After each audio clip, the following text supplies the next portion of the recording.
Well, I really didn't know if anybody would show up this morning. I'm so glad to see some people, which is fine with it being so close to Christmas. And I mean, I've had a lot of Christmases where I had nothing going on. So I was looking forward to an opportunity to, they didn't have Zoom meetings back then, but I would have grabbed one.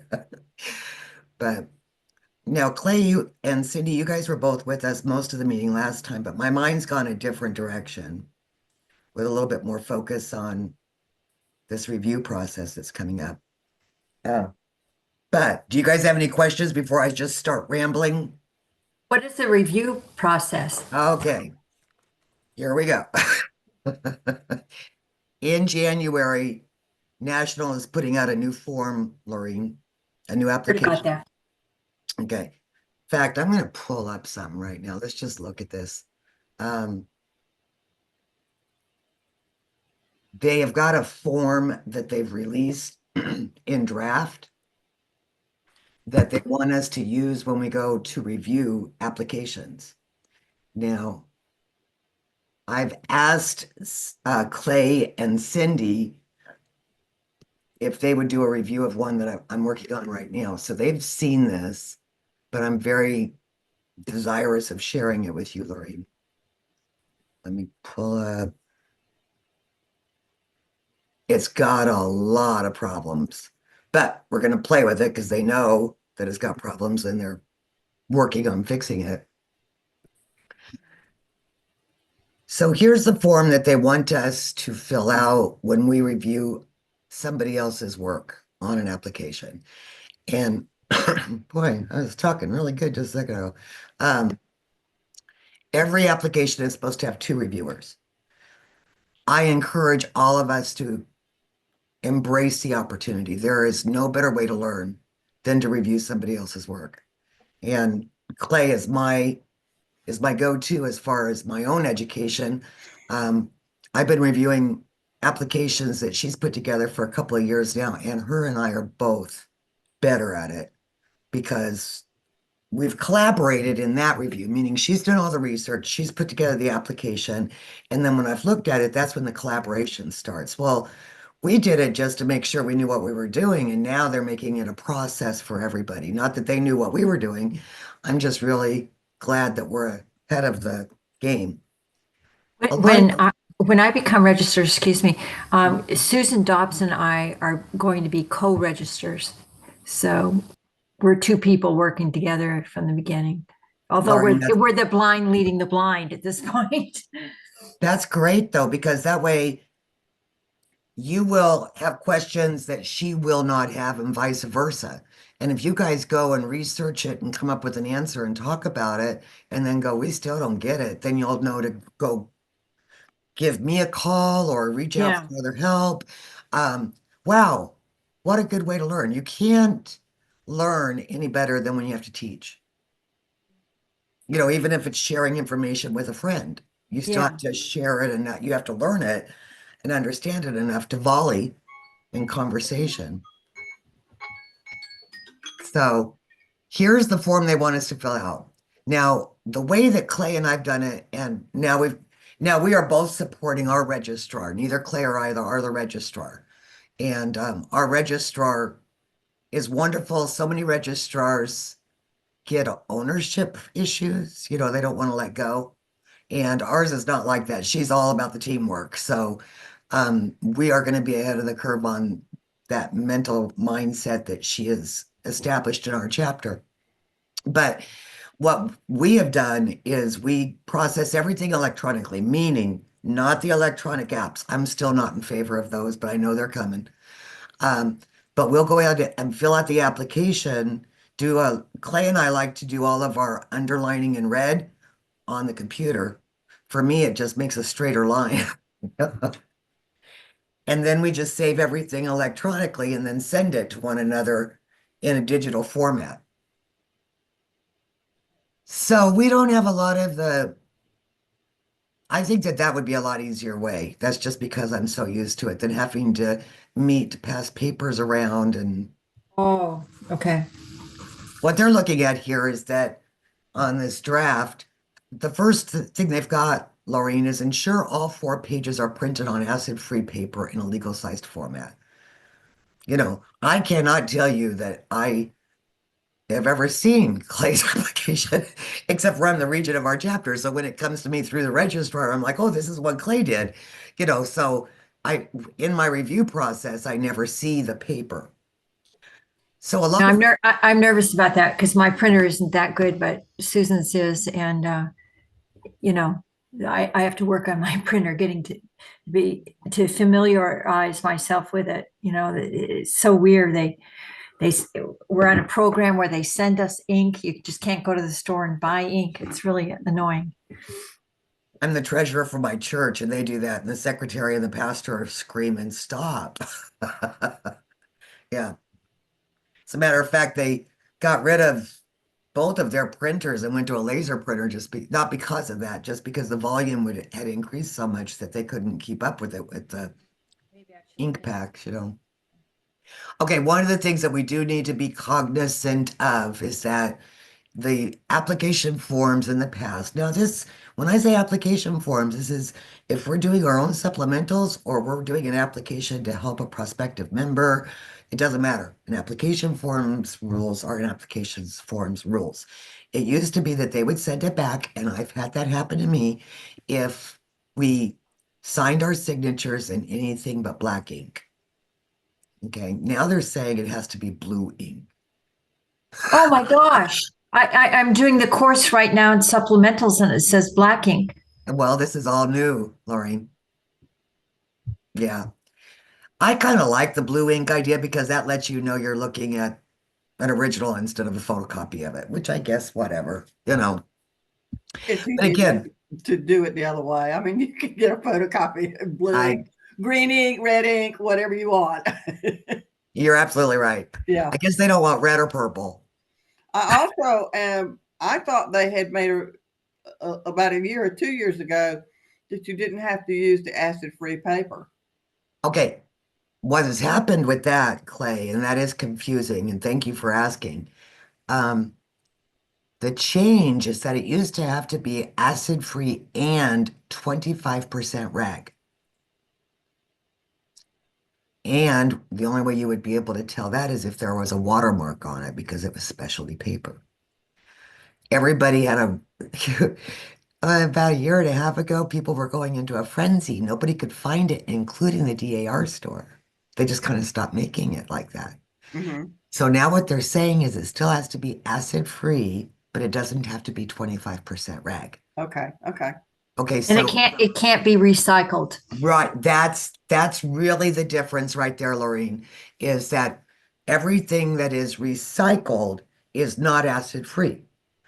So if it's recycled, don't use it is really the way that they should say it. Everything else, if it says archival quality, it's going to be fine. Okay. And most copy And that paper, and that that's just for the application form itself, not the source documents. Clay, I think you're going to find that most of your average paper is going to be fine. Just don't use recycled. Okay. Okay. So just the copy paper quality that we're used to on our regular 8.5 by 11s, the letter size, typically is going to be fine, meaning the caveat, unless you're using recycled paper. That's it. That's it in a nutshell. Because they're going to convert it all to digital anyway. You know, if you're going to play with the genies, you got to play by their rules. I've Yeah. always, Yeah. Yeah. I got it. um, okay. If the paper is a supplemental, the member's DAR national number is noted, meaning there has always been well, not always, but in the last 10 years, there's been a place on the top left-hand, very top line, for you to put the national number, which if you're doing a brand new application for a prospective member looks kind of wonky. But we used to have to write in big letters across the top supplemental. And so about 10 years ago, they changed the form and they were like, here's the DAR member's national number. So if it's a supplemental, make sure there's a number in there. That's not a change to the form. They're just asking us to double check this. Um, Make sure the applicant's name, address, and signature. See, we won't see I don't think we should see the signature. if we're looking at this as, but it's saying, see the signature. Can you guys see this screen? Yeah. Okay. Patriot's name must match the GRS on pages 2, 3, and 4. Page 1 may use the applicant's preferred spelling. Do you guys understand that? Yeah. I'm dealing with a member right now. She's submitting a supplemental. It's Linda Short Lowell Clay. And her she abbreviates her name Short Lowell. I just found out because where she's from, there's actually a town called Shortville, and she is one of the Shorts from the Ville. And so it's extremely important to her that her Patriot ancestor, Mr. Short, is spelled right, and they're spelling it a different way. And so we had this talk. You can have it spelled on your certificate, on your PIN, however you want it spelled, but they're going to spell it the way they want to spell it. They've got their own naming technique. So uh, that's why they're saying page 1 may use the applicant's preferred spelling, but make sure it follows the GRS for pages 2, 3, and 4. All required officer signatures are complete. I disagree. I think we should be looking at it before it gets to signature. Yeah. Thank Yeah. you. Yeah. Okay. So when you go through and do these forms, and like I said, Clay and Cindy have both got one in front of them for one that I sent to them. Just don't check that. You're not saying it failed that. It's like I'm not gonna check that. You know, member at large and or member for member endorsements are noted. We don't usually do that, but we probably should. Um, member at large must be signed by a state regent, and that means that we probably wouldn't be looking at it. I'm just saying I wouldn't think. Okay, so where the form is going to change is at the bottom. The endorsement area used to be on the bottom in two little columns. Do you know what I'm talking about? Do you want me to pull up an application so you can see what I'm talking about? I just read about it. I'm okay. Thanks. Okay.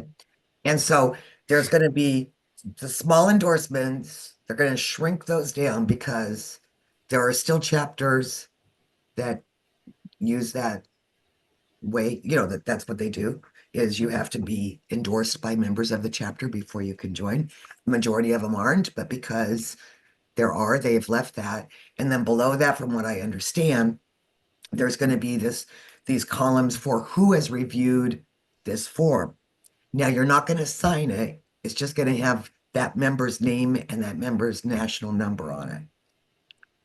So make sure that that's filled out. I have a question. Yeah. So when a new member gets a number before they even start, they already have a number? I No. mean, no. Oh, okay. All right. I didn't think so. Okay. Yeah, that's why for supplementals, if somebody Yeah, I that get they it. would already have a member number.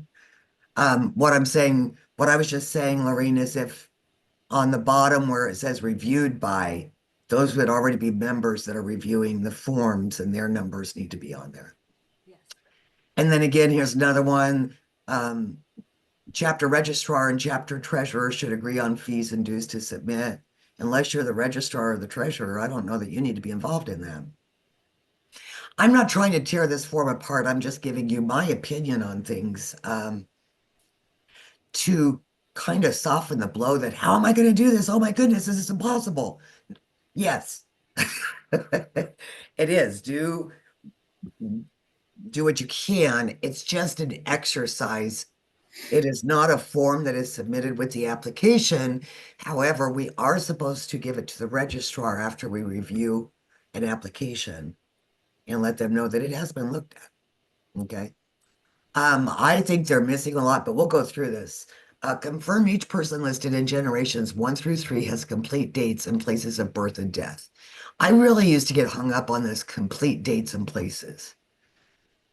How detailed do you want to go? How do I know? If it says, Buchanan County, Missouri, and there's no town name with it, is that complete? Yes. Yeah. Yeah. They're just saying there needs to be data in both the date and the place field for the birth and the death for generations 1 through 3. After generations 3, so 4 forward, it has to be a complete birth, date, and location, or a complete death, date, and location at a minimum. So you may know where the person died, or you may know where the person was born, but you have to know one or the other in generations four to the Patriot. I think that's what I was talking about here. Confirm that a date and place of birth or date and place of death exists for every person from generation four to the Patriot ancestor, and that each is cited on page 3. So they're saying, how do you know that information? Make sure that you've got that information, and then what are they using to prove it? I'm going to tell you also, in my personal opinion, this review form is not having us really look at, there is no requirement for us to look at the supporting documents, and I have a problem with that. I really believe if we're going to do a good review, then, and if they're complaining about too many supporting documents being submitted, it's best to have two minds look at it, see, this generation's soft. You got to give me something else here. Or, you don't also need a baby picture with this generation, which is one of the big laughs at National when we were at the Institute last May. Um, there was 5 documents for one generation that one of the volunteer national genies. They've made this big team of volunteers to help get through this crisis that they're under by having too many applications to review. Those volunteers are the ones that are going through and sending back the first contact letters that the citations are not written correctly. Did I say too much right there? Did you guys follow that? Yeah, I understand it. Lauren? Did I follow what? Sorry, you're about the citations. Okay. I, There's a I, big, there's been a lot of, let me turn up my volume. Can you hear me? oh yeah, I hear you fine. Okay. Maybe I Um, drifted. a lot of a lot of applications are being sent back with what's called a first contact letter. Have you heard about that? Yes. Okay. The first contact letters are written by a team of volunteers that are helping out the National Genies. Okay. Yep. Okay. They are very good at what they do, but they are senior members that have been doing lineage research for the DAR for decades. They are not professional genealogists hired by the DAR. So that's why they're volunteering their time to help out. Mm-hmm. The crisis, did you understand that? Yeah. Mm-hmm. Okay. They're just Lots of helping out. apps. Yeah. Yeah. They're just helping out through this crisis. Yeah. And you guys, I just read something in the last couple of days. They're 51% of the way through what their goal is. Wow. So we're making a lot of good headway. It's been a bear on everybody, but we're getting there. And I am excited about the idea of reviewing. I think that's great. Some of these things, what they're looking at on this, and we'll keep going through it, but they're looking for more of an administrative review, and I would rather see us do a lineage review. I think that's going to really, okay. Confirm the Patriot ancestor is listed with a date and place and a date with a date of birth and a date and place of death. That's okay. Where this could be problematic is if we are tying into a Patriot that hasn't had an application attached to it for a long time. This requirement is not brand new, but it is fairly new. And things are going to change over a period of time. So there are patriots out there that are light on data. And so Yeah. what they're saying is just make sure that for the patriot ancestor, that there's at least a date of birth and a date and place of death. That's the newest, that's the newest standard. It's been that way for well over 5 years. So, and I just ran across one on GRS that I was like, wow, that does look funky when you've got just a place of death and a circa birth date. Yeah. And they're out there, but it's just we got to clean it up a little bit because now we've got more available to us. Confirm that a child's surname matches the father's surname or include a letter of explanation from the applicant or primary source. Now, this is not on the Patriot. That's probably going to be closer to the member themselves or the prospective member. Confirm that each child's birth date is feasible with the parent's death or birth and death dates and, if applicable, marriage date. Ensure the date oddities or missing information for each person in the lineage are explained with a note from the applicant. The top dogs and the national genies do something that they call walk an application. And, I'm the one that's saying that I would really like to see the supporting documents. Maybe it's just the genealogist in my blood that I want to see this stuff, but there is a lot of review going on without it. And they have been doing that for a while. And what they do is they walk the application. What that means is they start at the Patriot and they look at the dates and the places to see if it makes sense. You know, did the father die 2 years before the child was born? That doesn't make sense. You know, was the Patriot in Virginia and then they went to Ohio and then to Michigan and then to Colorado? Okay, well, explain that because that's not a normal migration trail at all. There are well-known migration trails, but a lot of times you may not even need those. For instance, my family is a Western migration family. I was born in Colorado. My daddy was born in Kansas. His mother was born in Missouri. So you're looking at that like, okay, that's not an unknown migration trail. However, where you start seeing some solidity to it is where you see my grandmother died in the same town I was born in. Do you understand what I'm? All you Southern girls just don't understand this moving across the country thing. Yeah, I've been working on, I think it was, I don't know which chapter, maybe it was chapter 4 of the supplemental GEP class. And when they said to review this application and what looks odd, I mean, I had the hardest time with that question because, I kept thinking, well, that that could be the case. They could have been 31 when they got married. I just find that really, I, I just think that Perfect, Lori. I there are mean, a lot of anomalies and you just, can't, you can't get too stuck on it. right. However, you should be able to find an answer. I'll give you a perfect example in my other side of the family. Like I said, my daddy's side is Western migration people. My mother's biological line, her father's father was born in Oklahoma and got married in New York City. That makes no sense in 1915. And I Huh. mean, I was asking all kinds of people, genealogists and historians and just friends, like, help me make sense of this. This is what I see. And I was told by a lot of people, he's going the wrong direction. You probably have the wrong guy. And it took me years to kind of break through and find his parents because he left very light footprints through his life. But when I did, his mother's obituary and grave marker actually has the name of her children, including her previously deceased son, who is the one that moved to New York City.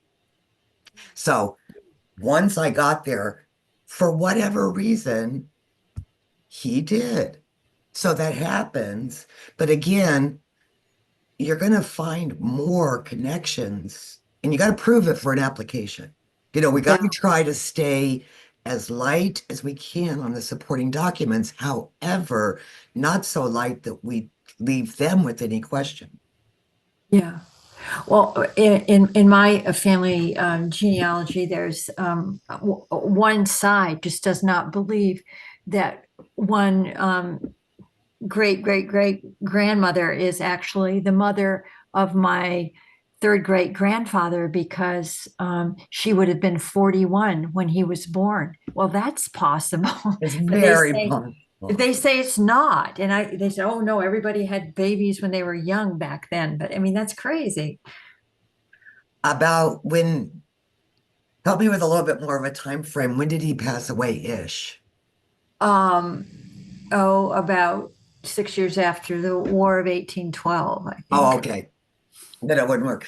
I was going to say, if it was more recent than that, a lot of times you can go through and look at the obituaries and they will list the children, the siblings.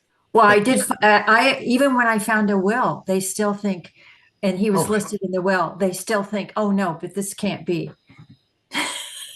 And they have a different mother. So, I've just stopped trying to convince them. okay, let's see. Page Not everybody hits menopause at age 40. right. I know, I know. And I just thought some it was women, 50.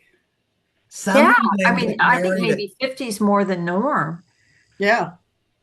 well, I in mean, my, it's unusual for a woman to have children. My husband was his mother was 40 years old when he was born.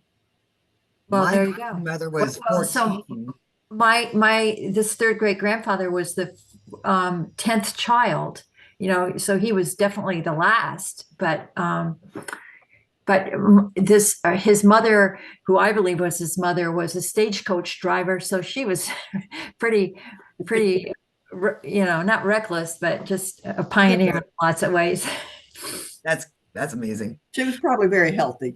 Yeah, Well, well, exactly. my grandmother was 14 when she got married, and that was still young, but it Mhm. wasn't not done.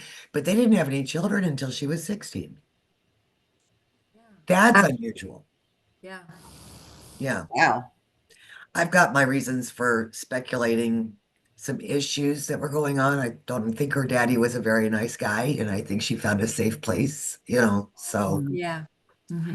Okay, page 3, confirm that citations are in the proper format per the genealogical guidelines, part 2. We're talking citation review. And I'm going to tell you point blank, girls, I've been looking at a lot of supplementals lately. If we care, they make it sound like we're all not, we're not going to be able to do this. No, if we care, we're going to do this. I mean, I'm dealing with one right now. It's 78 pages. The first 20 pages I looked at, I didn't need but 10 of them. So we care. We're looking at this stuff. Don't go. I've got a lot of good friends that are genealogists within the DAR, and they're starting to close down because they're getting just paranoid. Don't. What they're trying to do is get the word out there to these people that have got massive amounts of supporting documents. I'm working on 3 supplementals that have an AIR for this one member. And there's reasons for it. Um, on one of them was 63 pages, I think there were 7 pages that were indexes to the documents that were with it. So she would print out the ancestry.com issue of the census and then also print out the index for it. Well, Not, that's not necessary. not at all. No, you want to send the record. Right. And census records are pretty easy to get a hold of these days. So if those genies need to read anything, they can go look at it. Hmm. They can blow it up on their screen and dial it down. You know. The other thing I got were backsides of vital records. Say that again. The backside of a birth certificate. Well, I don't think that has any information on it, does it? It was a seal that it was a genuine birth certificate. The only time I know of that we add additional information that is not relevant to the application is like Bible records and English documents. and wills. I think wills they want the entire thing. Is that correct? They want not the entire probate file, but that will itself. Yes, The entire will. right. Yeah, yeah. I mean, if the individual probate records, because that can be enormous, Okay, and there's huge. a whole lot of information, pages that have absolutely no information at all. All you need is the one page that says the legatees, heirs, distributees, whatever word they use. Date that it was Dates. written, Yeah, date dates that are it was important. brought to court. A lot of times you don't have to have both of those, but I try to include both of those if Hmm. it's convenient. I mean, Hmm. if it's a lot of the wills that I'm looking at now, it's they have recorded the will because it's being proved. in court. So Mhm. it's all in one page, Yeah. or the next page. So I include that. But see what I'm saying? We're not dealing with adding 10 pages. We're talking about just so every one of these pages that we submit with an application, they have to scan, they have to log into a database. They have to, so every one of them takes a little bit of time. And after a while, when you're dealing with, and I saw pictures of an application that was larger than a ream of paper, That's a little overkill. but they cannot, at that point, this was last May, they had not anything in place to say you can't do this to us. Mhm. So that's why they started screaming, this has got to stop.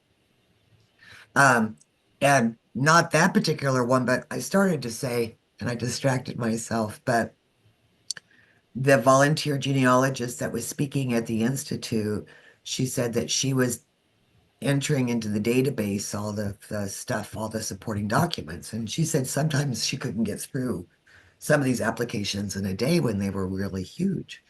Oh And my gosh. yeah. And one of them, she said it just threw, she's just like, there were five, I'm trying to remember what they were, but there were five documents to prove the birth of a person.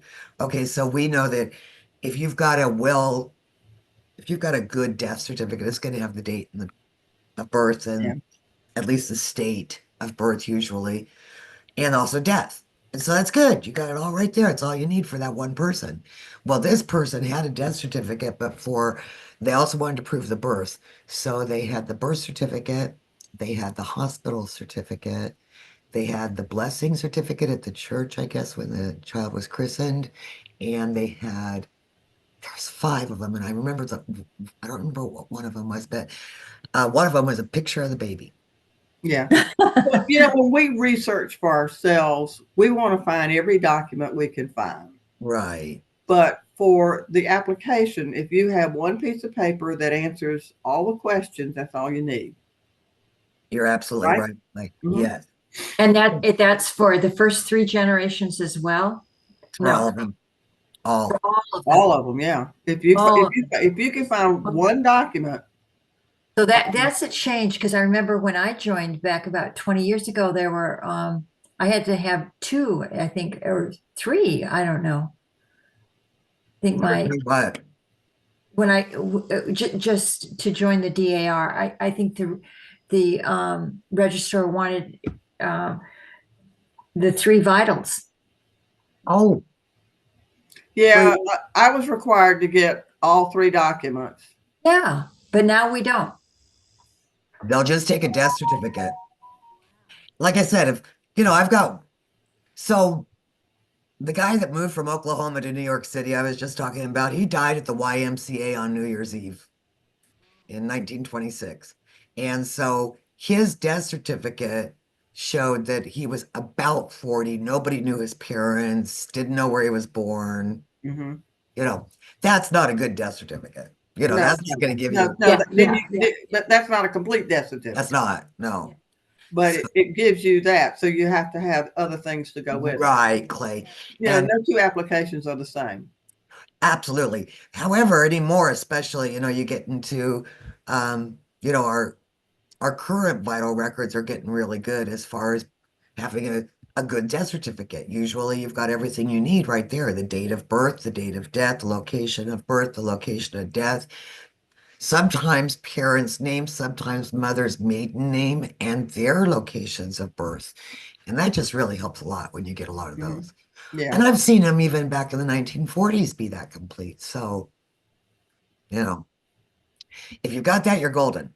Hmm. Don't And the always next, get it though. what was that, Clay? You don't always get it. No, Because no. a lot of times the parents, they say, well, that they don't, the informant doesn't know. Or a lot of times the informant is a grandchild, and they're going to remember their great grandparents' names and they mess it up. They try. So then you Hmm. have to go and explain it. Or they're in an institution, or Right. there's lots of There are. legitimate reasons to not have a complete document. And you alluded to something else too, Clay, as far as we do a lot of work, especially when it's our family, we're sold out. You know, we want to do just the best we can do to tell their whole life story. Mm-hmm. And that should be done in a book. And that's what the DAR is saying. You know, we are not a repository of family history information. Applications, lineage research, and genealogy are not the same thing, Right. you know. And writing those awesome stories as far as the family history and making a tome of begats, which I think is amazing, is not what an application is. Right. Okay. So, page 3, back here to confirm every name, date, and place listed on page 2 as documents and citations or national numbers for each on page 3. And see, I don't know how you know that without looking at the supporting documents. I've talked to a couple of seasoned DAR genealogists, and they said, well, you have an idea. If you don't see the supporting documents, you have an idea if they've got, you know, depending upon what generation it is, a death certificate or a will or a census record, kind of what information you're going to have on there. And I'm like, maybe I'm just not as good as they are. I'd still like to see the documents, but that's what they're asking us to look at. Confirm that only one source is provided for each name, date, and place. A record source can be more than one page, like a will, Clay. Mm-hmm. So confirm that only one source is provided for each. There's times if you've got to, That's really different. yeah. They only need it proved once, is what they're saying, Lori. Yeah. But, you know, if you're using a census record that shows where the parents are born, and let's say you also have their death certificate, you're going to have overlapping information, and that's suitable. That's All real. right. I have a question. All right. You have 3 documents, and it takes all 3 documents to prove what you're, whether it's a residence, a relationship, whatever. And it takes 3 documents. And in each one of those documents, there may be a fact that is in each one of those documents. We And see I have that, always Clay. liked, a date of birth. Or a middle name. Yeah. And so I underline everything that pertains to the application. In my mind, it says these 3 documents go to the same person. And is that too much to I if they don't don't think want so. us, if they only want us to underline it once? No, what I think is every document that you have attached to an application, underline anything that pertains to that That's the application. way I feel about it. Yeah, Yeah. absolutely. But Yeah. then, so like on some of the stuff that I've reviewed, whether it be for you or other people, if I don't find any new information, that's when I say you don't need this. You've already got all this information. Right. Okay, so that's what I believe. That's how I interpret what they're saying there. Does that help? Yeah. But I mean, yeah, I'm just trying to get a consensus here. and that's one thing I'm hearing too, is that we're real people. We're all unique. And that's why it's really going to be nice having this opportunity to work with one another on these, because Barbara Jers has often said, you know, the genies are all unique too. Yeah. A lot of this is subjective, and so what may pass by or be approved by one genie will be thrown out by another. And I mean, that's just because we're human. And And I still think, that they're wanting us to review our work, but I think they need to, they need to, if it's not before a prospective member is rejected, I think someone else in national should review it. I can't say I disagree with you. I'm just Yeah. saying, Yeah. I mean, we here we talked about this are. the other day, and just kind of sharing it with the new people that, because I think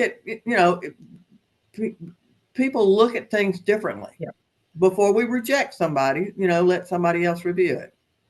And I don't know that Maybe they they're doing that. I don't I know. don't, especially when it comes to that. when it comes to saying, okay, you've timed out as far as we can verify this. I I believe that they do discuss it. I cannot tell you right now, especially when their big goal is to get through this huge mountain of applications they've got, that they're going to review one another's work. They're trying to get through it. Um, I also know that in general, look at now, this is just a few days before Christmas, is it's our first Saturday Zoom call, but look at how many are here. I think it's great. But in general, we don't have that many genies in this state. We really are lacking. And so what I'm excited about is this push for a review process will possibly create more interest because there's going to be a little bit of desperation saying, please, I need somebody to review this. And then somebody might go, oh, that's kind of cool. I want to learn more about doing that. Yeah. Well, So I think this idea of having things reviewed helps them and it helps the chapters. I think so. I like it. I Mhm. really, really do. Yeah, I don't have a problem with that. I don't like this particular form. There's some things on it I'm not excited about that we're talking about, but um, again, it's the first draft out the box. And they are looking at a review differently than I am. I mean, they're looking at a review on hard paper with signatures. I don't want to touch it when it gets to that point. I want it to already be okay. I don't want to spill coffee on that. Yeah. I just like, before it gets to signatures and printed for the last time, that's my opinion. Their mentality for the review is that we sit down with the application without the supporting documents. What I'm thinking is as long as they're looked at. And so many times I've been at a meeting and somebody's thrown an application in front of me and said, would you review this? No, not right in this moment. I want to have some time to just be able to focus on it. I can't do that in a room full of people with a meeting going on. So Oh, yeah. No, it's too complex to do that, and you can't do it without the source document. I don't think so, Clay. I, Because how can you look at the application and say that this date matches is is not a typo if you don't have the source document? And that, I mean, that defeats the purpose of having a review if you don't have the source documents.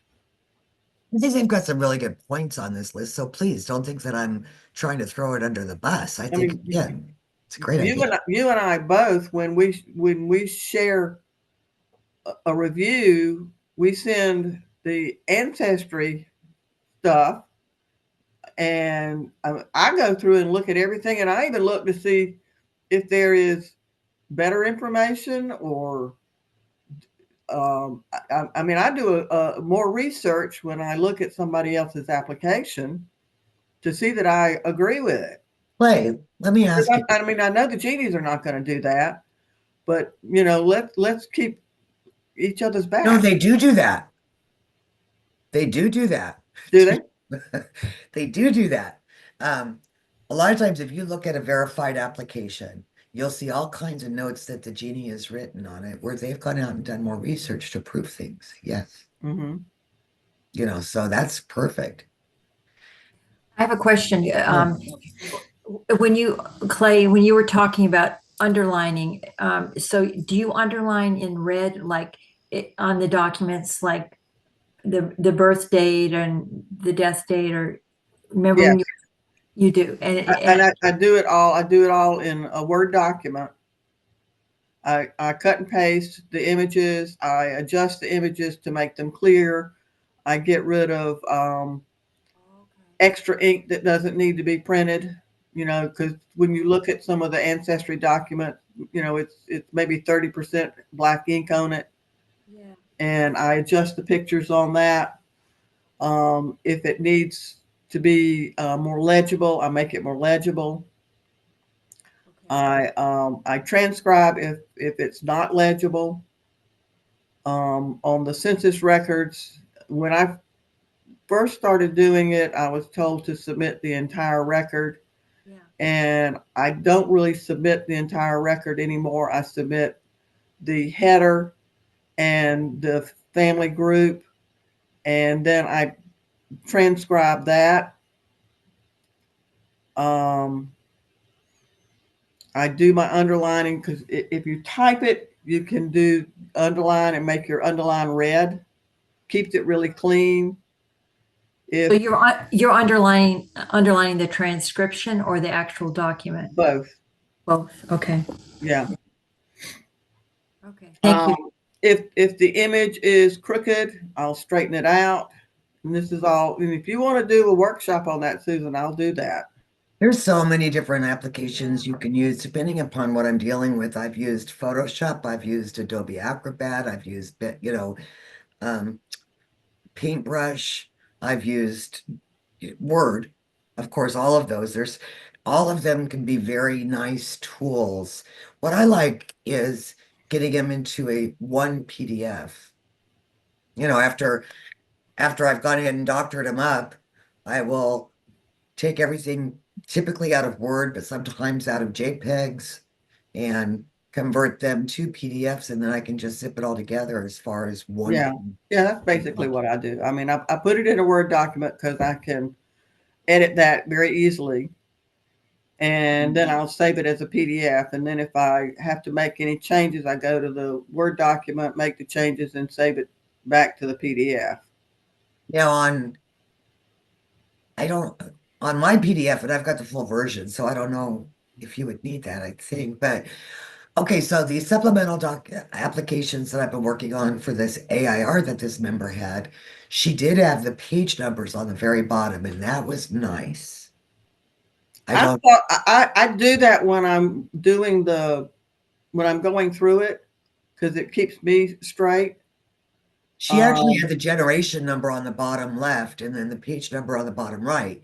And she and did like the other 21 of 63, 22 of 63, and that was really easier to follow.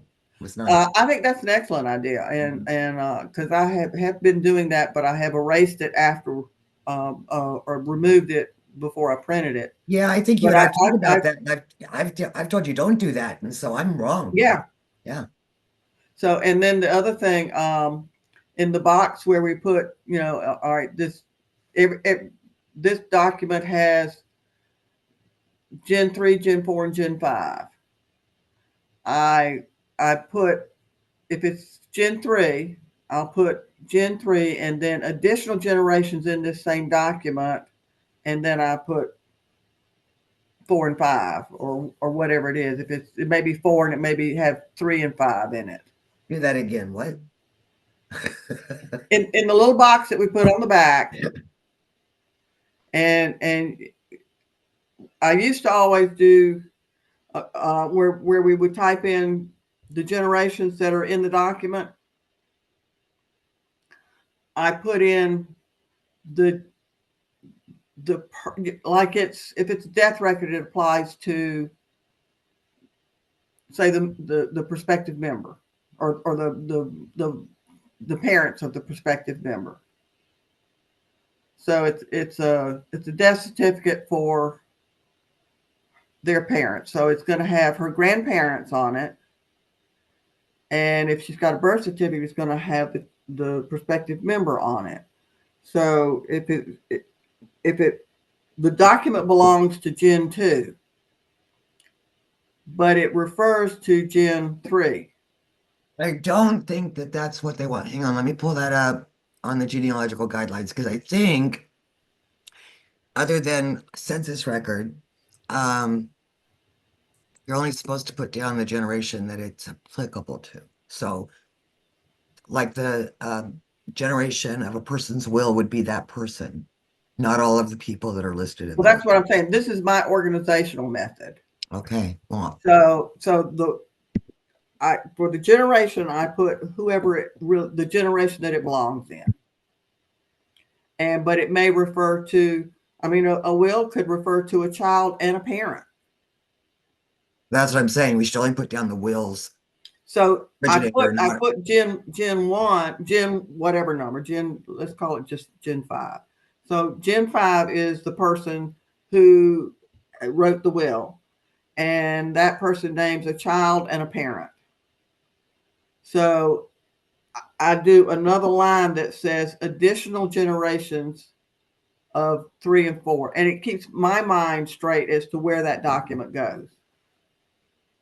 Okay, well, to me, the document should go in the order that the application form is in. So that would, Exactly, but that keeps it straight for me. And I don't have an example to show you, but So along those lines, then, so would that will appear as documentation for another generation? Would you have to reprint it then? no. only one documentation per application. It can apply to, let's say you've got 4 generations living in a house in a census, you print it one time. Okay. Yeah. But if it So then if, you'd have to label that documentation is for more than one generation, That's what I'm looking for right now, as far as I'm in the genealogical guidelines. as you said, Cliff. essentially what's on the back they don't look at. Oh, okay. Yeah, So and so it's Clay and I've had this debate many times as far as I don't write anything on the back of them. But Clay, I have been told I'm wrong. We're supposed to do that. well, I mean that's what I've always been told. So But what I prefer to do is to put the information on the front. The reason being, Lorraine, is that I have image access to where I can go and I can look at the images online, and it just drives me crazy. Sometimes these documents are kind of take a long time to load, and all you see is this block in the back that's got no information as far as the actual application, if that makes sense. I have got a buzzer, just a second. I am looking here, Clay, and do you see the genealogical guidelines? I mean, are they up on the screen? yeah, well they just went away. Oh, well, I did that, sorry. There to go. They're back. Okay. So, arranging the document, preparing the application for submission, I would think.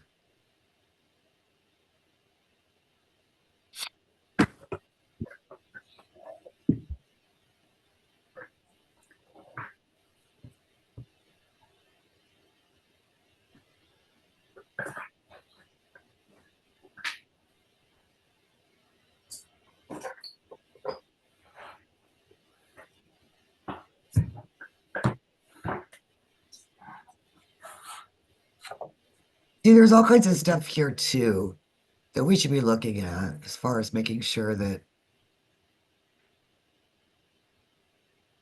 it's right as far as the copies. Like here, it even says provide photocopies of any printed sources. Make sure that that's in there if we're going to be reviewing somebody else's work.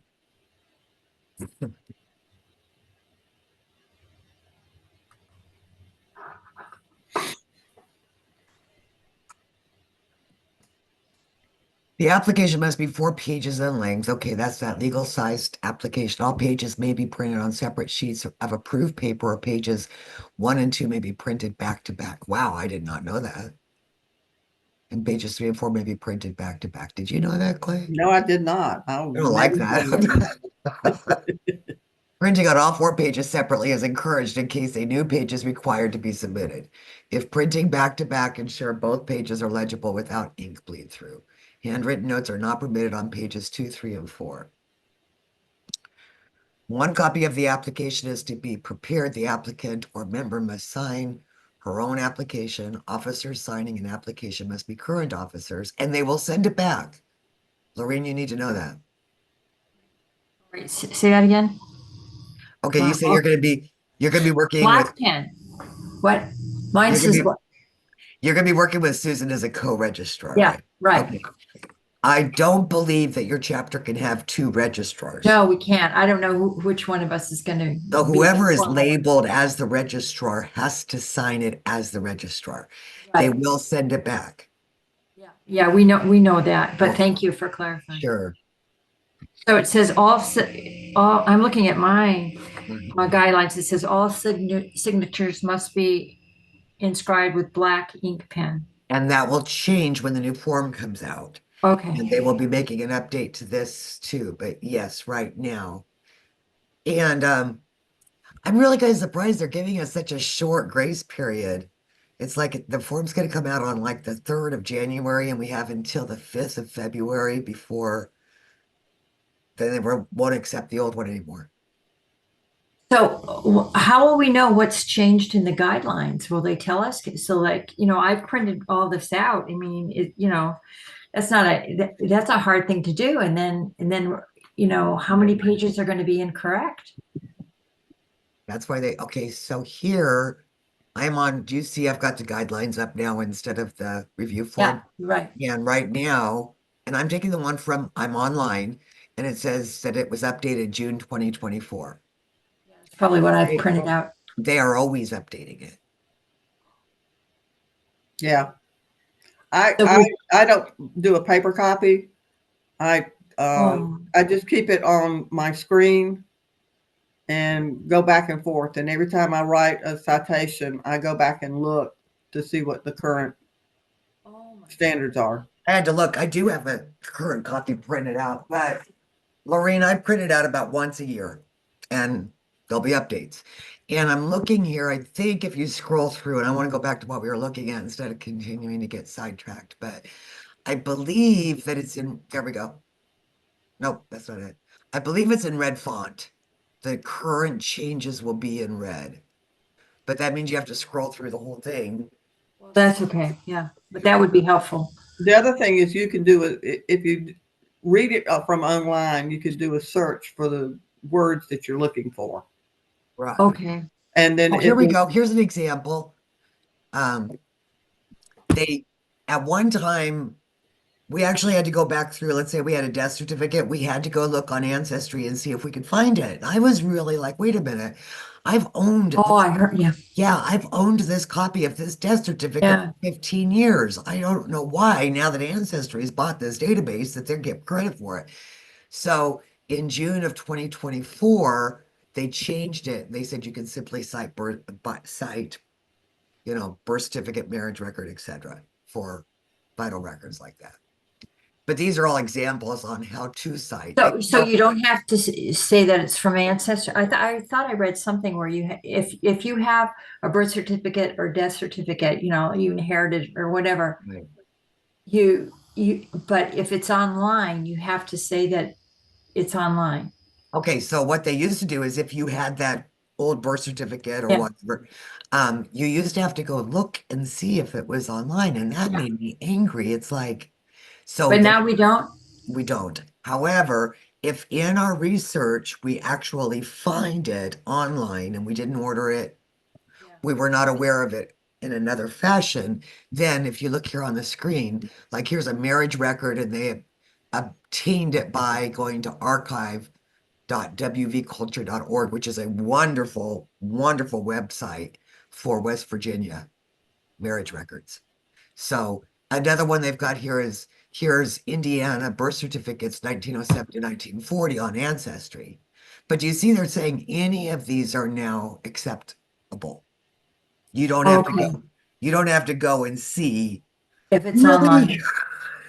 Well, because I'm reading that right now. I read it in the supplementals. Yeah, GEP course that I was supposed to do that. And I Wow. am so glad you're taking that course. I like that course, the supplemental. Yeah, but like two or three things already are not Yes. are outdated in that course. That's one of the reasons that I want to do these Zoom meetings is that there are so many, because of the current crisis that they're going through, change is the norm. They are Okay. just, they are flailing. I mean, I like a lot of the things that they're doing, and I wouldn't want to be in their shoes, so I'm not judging them. I'm just stating they can't keep up with their own changes, like on the GEP courses, because those take a lot of money to put together. That's why they cost so much. Let's see.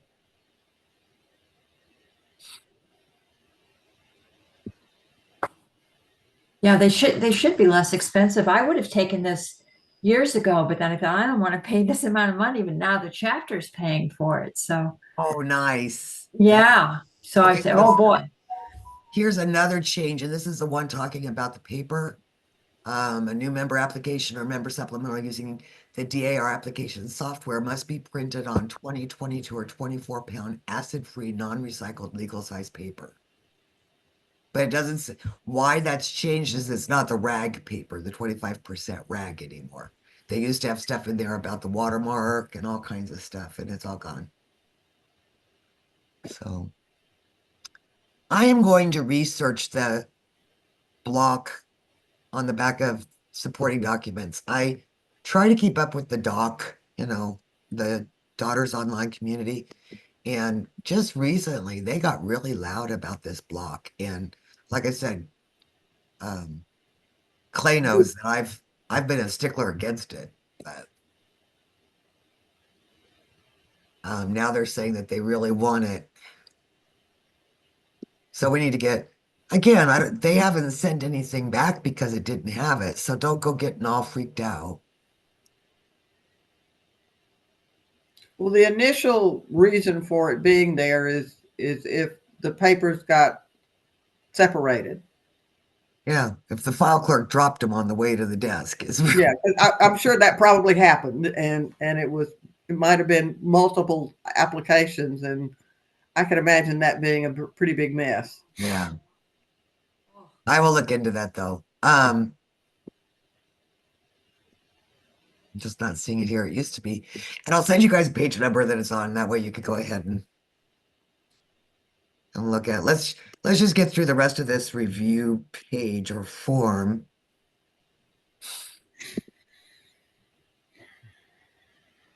Okay. Confirm that all documents taken from online sources are cited, naming the online databases used to access each source. The requirements that they're looking for in the citations, I do not think are as bad as everybody's making them out to be. What they're looking for, like when we looked at the genealogical guidelines and we saw the Indiana death certificates, they want it abbreviated. So they want the two-letter abbreviation for all states and any kind of titles.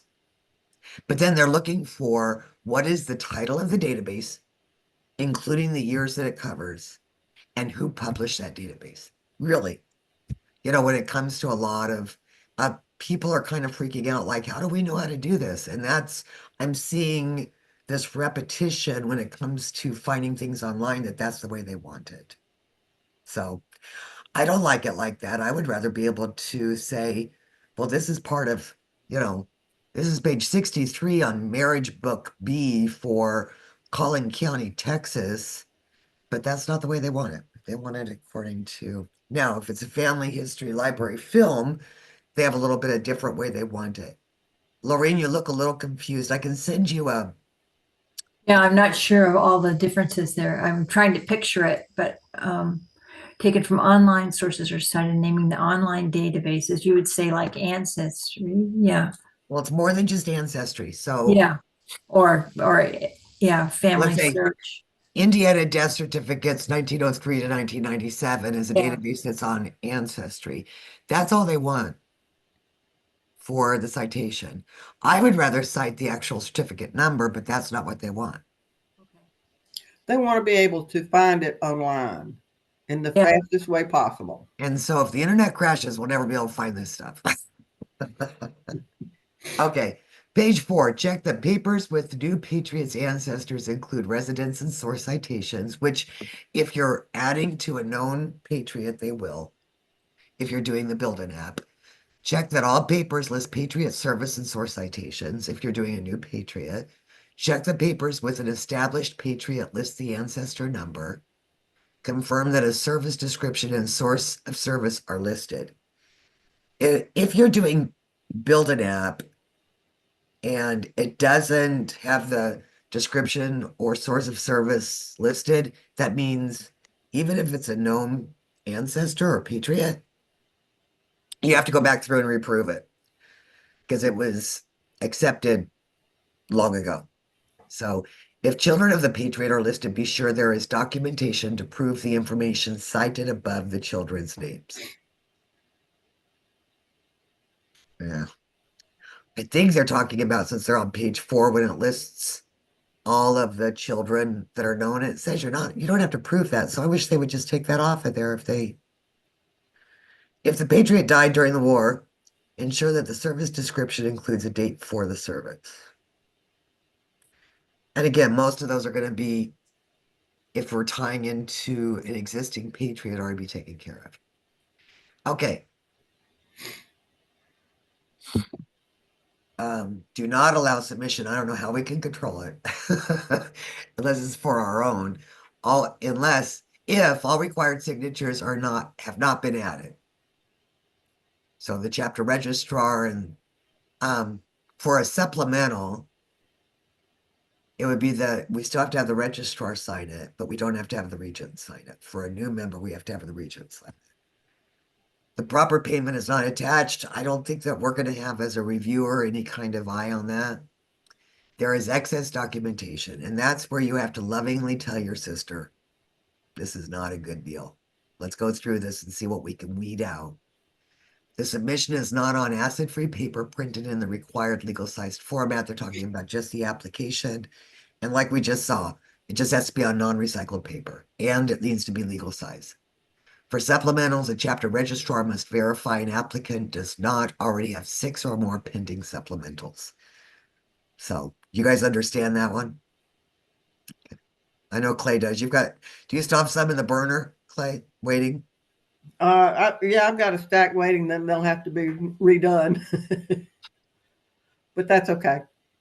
Okay, so I think this part's important, and I know as I'm going to continue to ask my volunteer genealogists, you guys, and others to review supplementals as we're working on them now. And I want them to all have this sheet with them.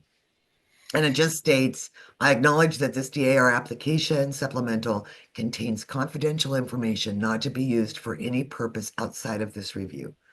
It's just saying we're going to be good. We're not going to share all this stuff with anyone, which is solely for the purpose of affirming that, to the best of my knowledge, the 4-page application form has been properly prepared and is ready for submission. And registrars are supposed to keep copies of all this. I don't know that it will ever be asked for. Again, we're starting a new process, a new procedure. But this way, at least you are covered. Should they say, did you have 2 people review this application? You can say this one and this one, instead of just showing their names on the form. That's what they're looking for. Any questions? Lorraine? No, I'm just trying to remember where Susan Dobbs told me something about all the records of previous registrars, and I think she has them in her house, and it's no the big boxes. Well, you can keep these electronically.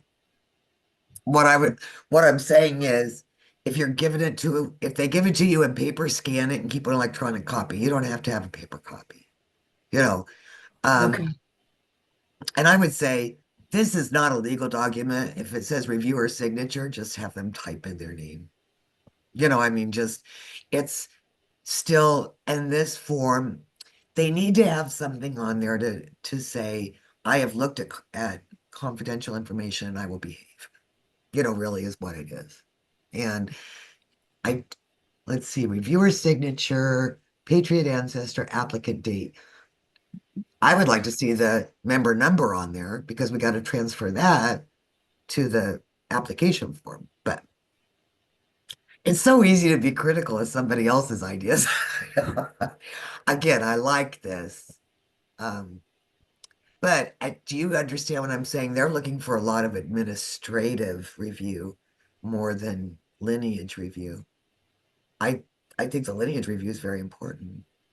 And we do need to be safeguarded to make sure we're not putting out a lot of stuff that we don't need to, like backsides of vital records and indexes to censuses. You know, Yeah. This is not the end all. That there'll be a new one. I believe so, Lorraine. I really do. But I like where it's starting. For one thing, I think what they're seeing is that, I feel like sometimes they just want to say, as a person researches for an application, they get so darn close to it that they don't see the forest for the trees. And if they could get another set of eyes on it, maybe our work would not be as hard. You know, You And should write up your suggestions and submit them. well, there's all kinds of stuff swirling around. Um, you know, I another thing is that, and you and Susan need to know this, Lorraine. A re one of the reviewers can be the registrar that prepared the document. And at first I thought, well, what good is that? And then I thought, well, I do believe that there are a lot of people that don't review their own work. We So all make mistakes. Oh, absolutely. for Hard, sure. and even, even sometimes after three people have reviewed it, that can still be a mistake in it. Oh, yeah. I mean, there are like two or three chapter members that say, we'll help and we'll review or something like that. But how painstakingly are they going to review it? That enters in too. Yeah, how much detail are they going to give to it? Yeah. They might review it, but it might be real quick. Like at a meeting, Yeah. you know. No, it takes undivided attention to do it. So Lorraine, one of the things that I'm doing is I'm going around and providing a class on, it's called verification marks. Where are you located? Bluffton. Okay. So yeah, I've got one that's going on up in Pawleys Island. That's a little far for you. And then another one around Somerville. We moved here 5 years ago and I'm not real good. Somerville, isn't it by Santee? It's from you, it would be I've been about in your shoes. Clay would have a lot better idea than we would. Um, Where do you live? I Bluff, live in Bluffton, Beaufort County. Bluffton? Yeah, Beaufort County. That's over towards Near Savannah. Hilton Head.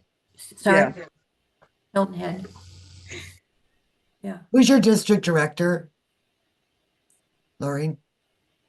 Uh, don't, is that in my book? What district are you in? I never thought about what district I'm in. Okay. What Emily chapter are you Geiger. with? Emily Geiger. Emily Geiger? Yeah. I'm looking at my little book here and I don't see what district I'm in. Let's see, I'll look it up here. So you're in District 4. Who is your director? Let's see. District 4. Okay, I'll write that down.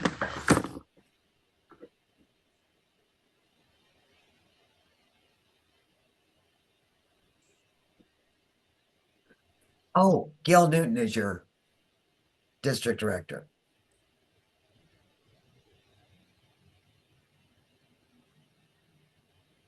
So I've got 2 workshops going on in Spartanburg area.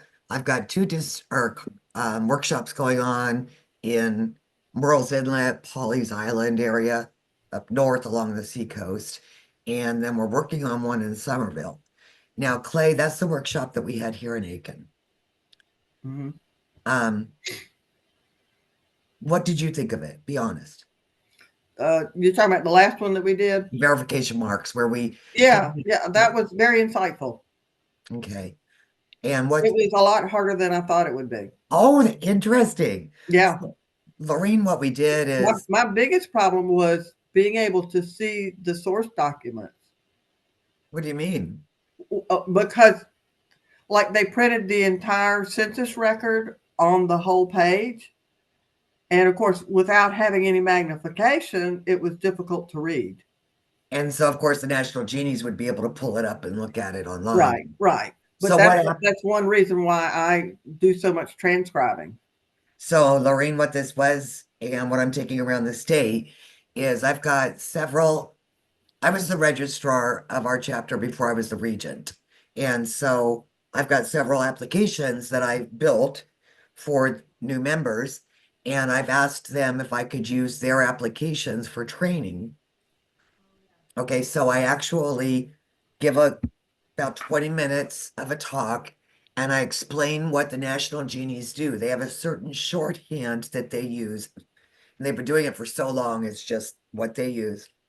Because you go back and you look at applications that were verified in the like 1970s and they're using the same marks. And they actually write all over the application. And so I explain to everybody what that is, and then I give them a non-verified application to verify. And some of the things that came out of this, which were really interesting, is okay, so then they get time to work on it. They get 45 minutes to work on it. The Oh, National genies are only given 2 hours, so of course they're not going to get it done. But it gives them a big of enough bite to see what it's all about. yeah. And then after 45 minutes, they get a copy of the verified application so they can check. Oh, yeah, cool. Yeah, that's And what's really kind of fun, and at first it was kind of embarrassing. I was like, oh, maybe I won't use this one, but I have to be transparent. And you know what? I made mistakes, huh, and Mhm. it's okay. yeah. None of these got AIRs. All of them became verified. And Wow. one of my biggest desires on this is that people know they don't have to be perfect, and people are sweating bullets. Yeah. Oh, yeah. I remember the registrar I joined under. Yeah, almost had a nervous breakdown. She Yeah. was so picky. Oh my goodness. Yeah. As So long as we worried about. care, Yeah. She was so worried about everything. I remember. Yeah. is that right? Yeah. It Oh, is kind of, I found my district director now. I found it in the book. Yeah. Gail. Is it Yeah. Gail? Okay. Yeah. I mean, because I would love to, Yeah. it's the district. We're not far from Beaufort. No, Yeah. it's the district directors, Bambi Bullard and Yeah. Dr. Elizabeth Joyce, that have actually started putting these together, these workshops. And then Bambi Bullard's got one of these outline chapters. It's actually closer to another district than it is to her part of things. And they're like, wow, it takes, I'm sorry, what? She's very busy now with the North Carolina people, helping out, She just gathering. had surgery this week. Oh, I didn't know that. She's very busy recuperating right this moment, but she does keep herself busy, but um she's a very personally close friend of mine. I just love Bambi to death. Um, so one of the chapters was like, we are a small chapter. It would take us an hour and a half to get to where they've decided to have this meeting. Can you just come? I'm like, okay, I'm looking at the map and you're actually closer to a different district's chapter. Can you get together with them? And so now I'm going into, I think that's District 4. No, you're 4. It might be Somerville, might be in your district. Anyway, Somerville sounds familiar. so I really want to help get South Carolina ready for this. We don't need to just not do it. And we can't. So I'm asking, or I'm telling you that because I would like to be able to just to get you to one. If I get down there closer to you, Is Somerville near Charleston? no, well, how would you answer that one, Clay? I thought they were kind of close. Yeah, I thought Somerville was near Charleston. Susanna Smith Elliott is in your district, and that's who, oh, what's the name of that other chapter? Where's General, I think Somerville's. General Marion's brigade is in Monk's Corner. I think that's the one in it. And they're going to be crossing over to District 4 to group up with them. And I don't know which one's closer to you, Orangeburg or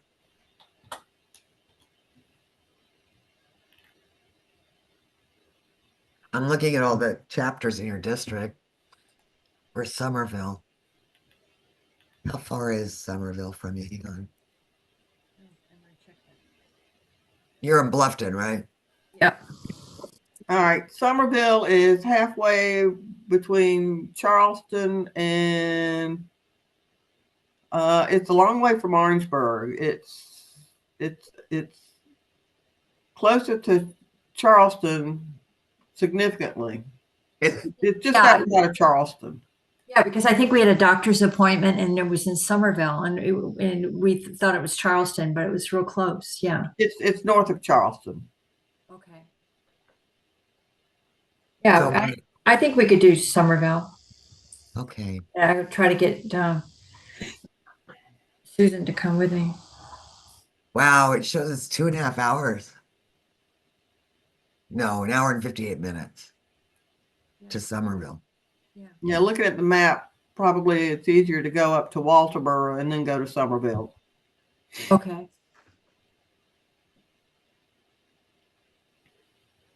It is a little bit of a hike for you, though. Yeah, but it's closer than Pawleys Island. Orangeburg or yeah. Yeah. Okay. Let me talk to these girls because that class is going to be. Let's see, February. I can't remember. I'm gonna have to look. Especially if Susan and I come together, we can make a day of it. She goes to Charleston to meetings. Okay. I will look into that and let you know when it is. Okay. Yeah. All right. Have you guys had enough of me this morning?